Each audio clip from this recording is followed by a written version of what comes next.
Obrigada por teres aceito aqui o nosso convite. Vamos já passar aqui para as perguntas, não são difíceis, mas são o interessante da nossa conversa. Portanto, o que é para ti diversidade e inclusão? Então, para mim, diversidade e inclusão é reconhecer, acima de tudo, que nós, como seres humanos, temos duas coisas em comum. Primeiro, somos seres humanos ou seres do mundo, se quisermos alargar um bocadinho o espectro. E depois, somos todos únicos e, portanto, somos únicos, somos diferentes. E não podemos ignorar essa diferença. Se nós queremos ter uma equipa que trabalha bem e uma equipa só trabalha verdadeiramente bem se sentir bem e se estiver feliz e motivada, isso só é possível se nós acolhermos essa diferença. E isso depois traduz-se numa série de coisas no dia-a-dia, na forma como trabalhamos e na intencionalidade que pomos relativamente a isso. Podes falar um bocadinho também sobre isso, ou seja, nas empresas, não é? Fala-se muito a diversidade e inclusão e o belonging, não é? Este espírito de pertença também é interessante. E outro dia vi uma frase que dizia: diversity é ser convidado para a festa. Inclusão é ser convidado para dançar. Belonging, não é? Pertença, é dançar como se ninguém estivesse a olhar. Portanto, acho que é uma forma interessante também de colocar as coisas. Portanto, como é que tu vês as empresas? Porquê é que é importante? Por um lado, já falaste um bocadinho, mas porquê é que é importante? E por outro lado, o que é que as empresas podem fazer para promover esta diversidade e inclusão? Então, como dizia, várias coisas aí. É importante porque só de facto abraçando esta diferença é que as pessoas vão estar bem, vão sentir-se bem e por isso vão trabalhar melhor. Portanto, para as empresas, primeiro é uma questão de missão, de justiça, de ética, mas depois também, se numa perspectiva puramente de negócio, se quiserem, vai ser win-win, claramente. Depois, o que é que as empresas podem fazer? Uma série de coisas, não é? Desde logo, reconhecer que assim é. Portanto, reconhecer na forma de comunicar, no tipo de comunicação que fazem nas redes sociais, na forma de fazer entrevistas, portanto, não usar, por exemplo, e nós no português temos muito isso, não é? Não masculinizar tudo necessariamente. Pequenos detalhes, eu, às vezes a minha equipa brinca comigo que eu sou muito picuinhas. Por exemplo, estamos a fazer um formulário, um survey interno na empresa e há uma tendência para colocar masculino e feminino. Porquê? Se alfabeticamente vem o F primeiro que o M. E isto é uma coisa em tudo, pequenas coisas que ninguém faz por mal, porque nos são incutidas desde pequeninos. Portanto, eu acho que, só para abreviar, é importante que haja intencionalidade em reconhecer a diferença. E se houver intencionalidade, as coisas vão fluindo. Não quer dizer que vamos logo acertar tudo à primeira e tudo aquilo que vamos fazer vai fazer bem, mas vai mudar a forma de nós fazermos as coisas. Ações mais concretas. Por exemplo, ter grupos de interesses comuns ou de recursos. Ok? Nós temos um grupo, por exemplo, e estes grupos, já agora, na nossa empresa, são formados organicamente, não são impostos. Quem quiser, cria um grupo. E há formas de o fazer muito fáceis. E o grupo é aberto, é público, e temos um grupo, por exemplo, só para mães e pais. Ok? Temos grupos por identidade de nacionalidade. Nós temos 5 ou 6 nacionalidades aqui no escritório do Porto, mas temos pessoas espalhadas noutros países também. E, portanto, se as pessoas quiserem unir dentro da sua nacionalidade, ou se houver curiosos de outras nacionalidades que queiram saber mais sobre aquela cultura, podem ir àquele grupo. Ok? Espaços seguros para as pessoas poderem falar. Por exemplo, que isso seja tema nas reuniões de liderança, por exemplo, que isso seja tema nas reuniões de 1 para 1 de um manager com cada uma das suas pessoas, não é?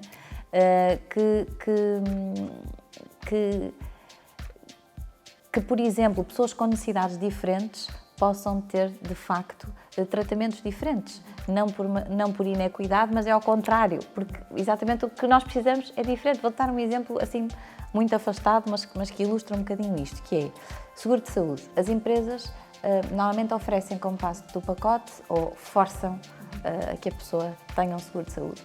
No nosso caso, nós optámos por ter uma bolsa de perks, um valor monetário, do qual que a pessoa usa, aliás, da forma como fizer mais sentido para si, de acordo com as suas necessidades. E o seguro de saúde não é uma necessidade para toda a gente. Se calhar há outras pessoas que têm muito maior necessidade, por exemplo, formativa, por alguma razão, porque não puderam tirar a licenciatura, por exemplo, e agora querem investir nisso. Pronto, só para te dar outro exemplo. Depois é muito importante que tudo isto seja bem refletido e escrito no Código de Conduta das empresas, escrito e regularmente recordado na comunicação interna da empresa, por exemplo. Bom. Eu acho que tocaste em vários pontos importantes. Um é o enviesamento inconsciente, não é? Que estavas a falar. Todos nós temos que o reconhecer. Obviamente nós aqui estamos a falar mais das questões de género, mas questões de idade, raça, etnicidade, todos nós as temos, Olha, mas é importante reconhecer, não é? Outro exemplo, temos pessoas com deficiência na empresa, de facto, num caso a pessoa adquiriu a deficiência depois, já trabalhar connosco, no outro caso já tinha quando veio, portanto, acolher essa especificidade, perceber que essas pessoas, uma é em termos visuais, outra em termos auditivos, não vão conseguir operar da mesma forma o seu trabalho e, portanto, dar-lhes as ferramentas e o espaço e o tempo, às vezes, que precisam para o fazer da melhor forma, por exemplo. Claro. Não, é isso, é super importante. Mas também falaste na questão de, ou seja, as próprias lideranças também têm que estar orientadas e perceberem a importância disto, não é? Como é que tu vês, ou seja, como é que podemos garantir que toda a organização percebe a importância da diversidade e inclusão nessa lógica de reconhecer que as pessoas são todas diferentes, reconhecer que é importante fazer aqui um trabalho para as acolher, não é? De forma a criar o melhor contexto para elas poderem brilhar, não é? Ok. Há muitas possibilidades. Vou falar um bocadinho da minha experiência e porque é que eu acho que está a funcionar tão bem. Primeiro, ter logo o buy-in e a dedicação do top management, ok? A começar pelo CEO. Ter estas pessoas, de facto, comprometidas em abraçar a diversidade. Eu acho que sem isso não é... Não vou dizer não é possível, não é tão possível, não é tão eficaz qualquer ação nesse sentido. Depois... falar sobre isso abertamente, criar um espaço. Nós temos uma reunião de liderança todas as semanas e no final dessa reunião há um espaço dedicado, X minutos, para partilha de boas práticas.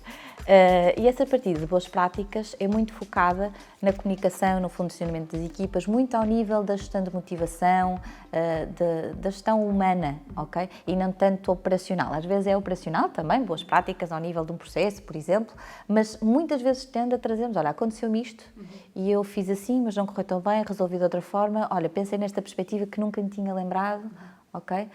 Por exemplo, questões entre dinâmicas que se criam em presença e pessoas que podem sentir-se fora dessas dinâmicas por estarem em trabalho remoto. Questões ligadas, no nosso caso, à velocidade do escalar da equipa, não é? As pessoas mais antigas estão mais por dentro da cultura geral da empresa, da forma de falar, de estar, dos processos e garantir que as outras pessoas percebem as palavras específicas, as brincadeiras que temos, onde é que está a informação, não é? Ter essa intencionalidade é muito importante. Isso volta àquilo que estavas a dizer há pouco, não é? Que é importante as coisas estarem escritas, não é? Muito porque importante. É importante as coisas, não deixarmos as coisas à interpretação das pessoas. Porque mesmo quando está escrito, cada um já interpreta como quer ou como pode, etc. Mas é importante muitas vezes as coisas, quer no código de conduta, quer noutros documentos da cultura da organização, estejam escritas, não é? E no onboarding, falamos nisso no onboarding, ok? Desde logo, nas sessões de onboarding, garantimos que as pessoas tenham um acompanhamento, uma pessoa dedicada, quer do lado da equipa de recursos humanos, quer do lado geral. Nós temos um buddy voluntário que se voluntaria para acompanhar a pessoa na sua jornada inicial. Antes do onboarding, no processo de recrutamento, isso já é considerado, ok? E é engraçado porque temos muitos testemunhos dos candidatos, mesmo os que não ficam, que falam muito do respeito que sentiram. E foi uma coisa engraçada, porque nós nunca usamos a palavra respeito, por exemplo, necessariamente nessa fase. E reparámos que há imensos candidatos, nós enviamos sempre um survey, que nos falam do respeito que sentiram. Isso é muito giro. E já não sei o que é que estava a dizer. Estavas a falar, ou seja, como é que isso se traduz ao nível de... ia dizer outra coisa importante, estavas a falar que me lembrei, exatamente. Que é o nosso mote, que é Be a Source of Good Life, ser fonte de uma boa vida, de uma vida melhor para as pessoas, é muito sujeito à interpretação, a propósito do que estavas a dizer. O que é melhorar a vida das pessoas? Okay? O que é ter uma vida melhor para ti ou para mim? Okay? Pode ser mais tempo para o meu filho, mais tempo a fazer desporto, pode ser mais em termos de trabalho, poder participar em projetos com diferentes equipas, poder ter maior tomada de decisão, maior autonomia, e pode ser para mim própria coisas diferentes ao longo do tempo, ok? E portanto, em diferentes fases da vida.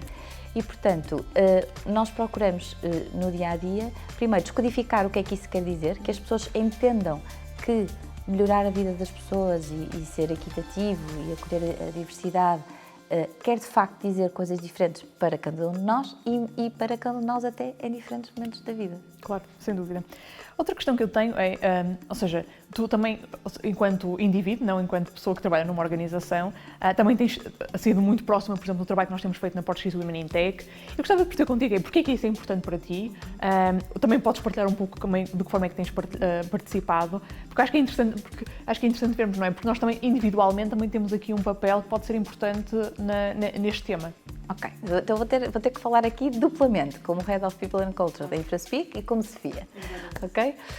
Como Head, primeiro é espetacular poder ter um movimento, ok? Mais do que uma, não sei como é que vocês chamam, instituição, mas poder ter todo um movimento de pessoas que, mais uma vez, porque eu acho que isto é a chave, que intencionalmente trabalham este tema, ok?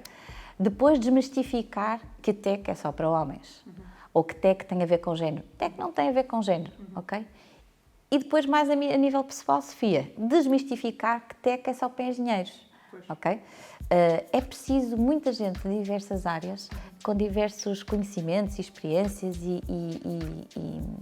e passados, né, e histórias, no mundo tech. Portanto, não é só programar, e nem é preciso ser engenheiro para programar. Aliás, nós temos pessoas sem licenciatura, ok? Que são excelentes profissionais. É preciso pessoas em marketing, é preciso pessoas em vendas, é preciso pessoas na gestão de clientes, é preciso pessoas nos recursos humanos. Tudo isto envolve pessoas e profissões e know-how que não é necessariamente de natureza tech. E, portanto, ter um movimento que intencionalmente quebra estes mitos, com foco, claro, nas mulheres, e eu sou mulher, não é? Para mim, pronto, é um orgulho e é muito motivador. Desde logo, desde o início, ainda até sem perceber muito bem de que é que se tratava, o que é que era preciso, quis estar envolvida, fiz questão disso. E para nós, enquanto empresa, também é um orgulho. Nós participámos, tu sabes, já em mais de... aliás, na primeira e na segunda edição de mentoria das Portuguese Women in Tech, porque dar o nosso testemunho também faz parte da nossa missão. Partilhar o que sabemos, o que vivemos, achamos que faz parte desse give back, né, à comunidade. E tu estás a dizer num ponto que eu acho que é extremamente importante, que é muitas pessoas, e acontece mais praticamente todas as semanas agora, estou a conversar com alguém que trabalha em tecnologia e a primeira coisa que me dizem é o meu percurso não é habitual. E eu cheguei à conclusão que não há percursos habituais, porque há pessoas que efetivamente fazem o percurso, vou-lhe chamar normal, de fazerem o 12º ano, vão para a faculdade, uma faculdade de engenharias, depois vão trabalhar numa startup, numa empresa tecnológica, portanto vamos considerar isso. Mas cada vez mais eu tenho visto profissionais que fazem licenciaturas de coisas completamente diferentes e depois vão parar a tecnologia, às vezes nem fazem licenciatura e vão logo trabalhar para a área tecnológica, fazem bootcamps, o que seja. E eu acho também isso importante, não é? Desmistificar que as próprias organizações estão cada vez mais abertas a recrutar pessoas talentosas, independentemente de onde elas vieram ou do percurso que tiveram, não é? Talentosas ou que já provaram a sua experiência, o seu valor, o seu conhecimento de alguma forma, pela vida fora. Nós, como te dizia há bocadinho, nós temos várias pessoas que não têm uma graduation, não é? Uma licenciatura, um certificado propriamente, que os estão a tirar agora, até. Pessoas que são líderes de equipa, ou que são técnicos altamente experientes e que trazem imenso valor. São ótimos de pessoas também, estou a pensar aqui em alguns casos em particular. Eu própria estudei línguas, trabalhei sobretudo sempre em marketing, comunicação, pré-venda e agora estou em recursos humanos. Portanto, dar às pessoas essa possibilidade de se provarem ou, quando já se provaram, reconhecer o seu valor, quer dizer, é uma obrigação, quase, é uma missão das empresas se querem, de facto, que as suas equipas estejam bem e trabalhem no seu melhor. Sem dúvida. Agora, última pergunta. Tu tendo trabalhado nesta área e estando a promover esta questão da diversidade e inclusão como indivíduo, mas também como Head of People, não é? O que é que tu recomendas startups e outras empresas possam fazer? Ou seja, que caminhos é que elas podem seguir, não é? Tendo em conta também a tua aprendizagem ao longo destes anos? Então, eu tenho uma wishlist também para mim. Nós ainda não estamos no topo. Há bocado falávamos aqui de alguns exemplos. Um americano, ou inglês, sim, americano e outro exemplo português, e eu gostava de que um dia todas as empresas tivessem uma pessoa dedicada a estas questões da diversidade e inclusão. Chamemos-lhe o que quisermos, que haja um departamento, ou que haja um head ou um VP, para mim é indiferente, mas que haja de facto funções dedicadas a isso. Até isso acontecer, eu acho que todos nós, cada pessoa na sua função, seja manager ou não seja, trabalha em recursos humanos ou não, deve abraçar a sua cota parte, ok? Todos nós podemos fazer a diferença na forma como comunicamos com alguém, na forma como reconhecemos essa diferença ou percebemos a necessidade de alguém, ok? No dia-a-dia, em pequenas coisas. Portanto, o que eu convidaria as pessoas a fazerem, e desculpa a mesma tecla, mas eu acho que esta é a chave, é fazerem esse auto-exercício de criar a intencionalidade no dia-a-dia para isso. E até próprio, ou seja, se capacitarem para isso, não é? Lerem alguns livros, falarem com outras pessoas que trabalham na área. Há imensos, isso sem dúvida, não é? Portuguese Women in Tech, podiam começar por aí também. Sim, ler exemplos inspiradores de vídeos, que nós há pouco falámos de vídeos. Exatamente, não é? Há vários vídeos também sobre isso, campanhas que pequeninos, e estamos a falar de vídeos de segundos muitas vezes, portanto não é preciso ser uma coisa muito consumidora de tempo. Depois, em concreto, falámos há bocado de grupos de interesse comuns, por exemplo, de deixar as coisas escritas e claras, começar por algum lado, não é? E o Código de Conduta acho que é um excelente exemplo. Outra coisa que ainda não falámos e que acho que é importante é frequentemente recolher feedback, não só criar esse espaço nas reuniões de equipa, mas formalmente e de forma anónima nos surveys internos. Nós fazemos surveys regulares, pelo menos um maior anual de cultura e outros mais pequenos, e abordamos questões como comunicação, sentido de pertença, colaboração, respeito, e tudo isso tem que ser abertamente perguntado, ok? E analisado. Okay? E depois com isso é muito mais fácil poder agir, poder perceber onde é que há ou não diferentes perspectivas ou experiências e poder agir. Ou seja, eu acho que há muitas empresas que se vê, principalmente as maiores, não é? Internacionalmente, vê-se, por exemplo, a publicarem relatórios de diversidade e inclusão. Obviamente que valem o que valem, mas pode ser uma forma importante para também as empresas conseguirem perceber potenciais caminhos, não é? Para onde é que podem ir, qual é o caminho que podem seguir e como é que podem ajustar algumas das práticas que têm. Porque uma coisa que eu também noto é que muitas destas coisas são inconscientes, não é? Mais uma vez. Por isso é que é importante a tal intencionalidade, não é? Nós fazemos tantas coisas que são inconscientes, consideramos normais, sem muitas vezes pensarmos no impacto que pode ter noutras pessoas que têm diferentes de nós, não é? É algo que se calhar alguém conscientemente nos passou e nós inconscientemente carregamos connosco. Há bocado falámos com isso. Eu surpreendo-me ainda hoje, apesar de ter intencionalidade e de participar em várias iniciativas no sentido da diversidade e da inclusão, surpreende-me ainda hoje com pequeninas coisas que sem querer eu faço ou penso ou digo e que não são inclusivas. Claro. E que não abraçam a diferença. E é incrível, e são pequeninas, a começar na linguagem. Claro. E às vezes até na linguagem do corpo também. Uma coisa que me estava a ocorrer também, estávamos a falar e que lembrei que ainda não falámos, tem a ver com os salários. Okay? É muito importante que haja maior transparência, diálogo, abertura, despudor quase, em falar sobre os salários. Não só sobre os salários entre género, mas também sobre os salários entre funções e entre países, e agora que estamos no mundo remote, global, não é? Esse assunto é muito urgente, que seja acolhido com maior transparência e abertura. E uma das coisas que se pode fazer nesse sentido é criar matrizes que permitam atribuir um salário com critérios o mais quantitativos e o mais objetivos e imparciais possíveis, independentemente do género, da idade. Claro. Se é a pessoa naquela função, naquele nível, e é avaliada para uma determinada categoria, um determinado nível, merece ganhar exatamente o mesmo que outra pessoa nessa mesma função, nesse mesmo nível, que dá o mesmo contributo, no fundo. Não, sem dúvida, esse é um ponto muito... Até porque, por exemplo, no caso das mulheres, não é? Normalmente existem vários estudos que mostram que têm mais dificuldade no momento da negociação salarial, e essa dificuldade pode ter a ver com a falta de confiança, mas também pode ter a ver com a forma como a negociação é percebida pelo outro, não é? Sem dúvida. E, portanto, garantir que há essa objetividade na forma como são atribuídos os salários é extremamente importante para garantir que, ao médio e longo prazo, não haja uma discrepância tão grande. Os critérios, exatamente, para que não seja subjetivo, até porque há empatia entre as pessoas, não é? Claro. É normal. Portanto, tudo isso tolhe às vezes, muitas vezes, o nosso raciocínio, a nossa tomada de decisão. Portanto, quanto maiores ferramentas tivermos para evitar que isso aconteça, melhor. Boa. Sofia, muito obrigada. Vamos continuar aqui no nosso percurso de diversidade e inclusão, que temos muito por fazer ainda, não é? Obrigada, boa sorte. Obrigada.